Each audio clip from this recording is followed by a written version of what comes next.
Hygrophila difformis versus water sprite.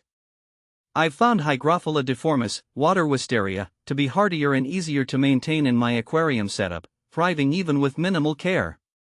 Water sprite, on the other hand, has a more delicate appearance and requires slightly more attention to keep looking lush and healthy. See more 77 species in genus Hygrophila at monsteraholic.com. Can water wisteria grow floating? Water wisteria can indeed grow floating, and it can create a beautiful, lush look in an aquarium or pond. I've experimented with allowing it to float freely in my aquarium, and it adds a lovely touch to the surface while also providing shade and shelter for fish and other aquatic life. Does water wisteria need CO2?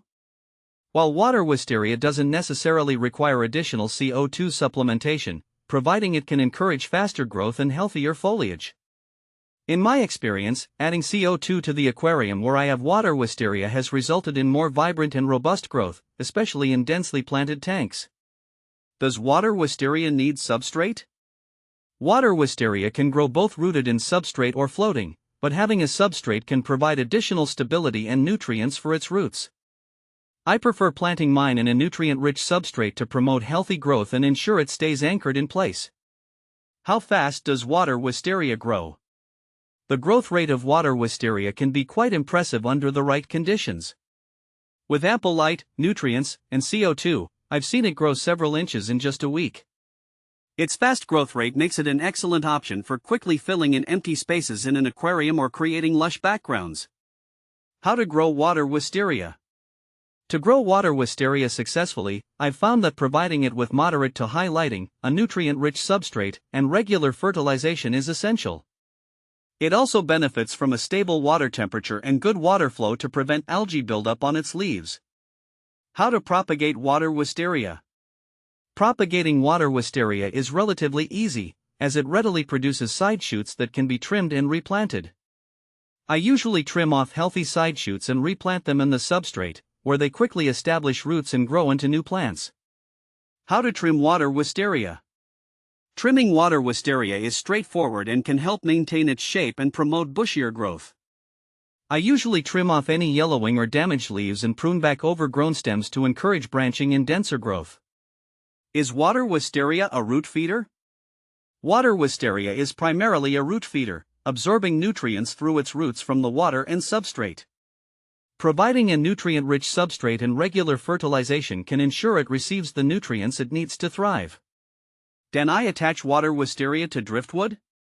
Yes, you can attach water wisteria to driftwood or other aquarium decorations using fishing line or thread. Once it takes root and starts growing, it will naturally attach itself to the surface over time, creating a beautiful and natural-looking display. Can turtles eat water wisteria? While turtles may occasionally nibble on water wisteria, it's generally not a preferred food source for them. However, it's essential to monitor their behavior and remove any damaged or uprooted plants to prevent them from causing damage to your aquatic garden. Can you grow water wisteria without light? Water wisteria is a relatively low-light plant, but it still requires some light to photosynthesize and grow. While it can survive in low-light conditions, it may not thrive or grow as vigorously compared to when provided with moderate to high lighting. Do dwarf gourami eat water wisteria?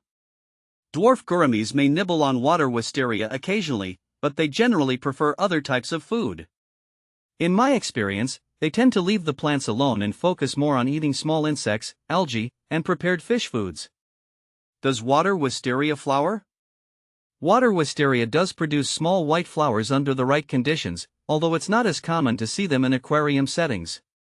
The flowers add a delicate touch to the plant, but it's the lush green foliage that makes water wisteria popular among aquarists. Does water wisteria help minimize fungus? Water wisteria can help minimize fungus in aquariums by outcompeting algae for nutrients and providing oxygenation to the water. Its dense foliage also provides hiding places for beneficial microorganisms that can help keep the aquarium ecosystem balanced. Does water wisteria like high flow? While water wisteria can tolerate moderate to high flow, it generally prefers gentle to moderate water movement.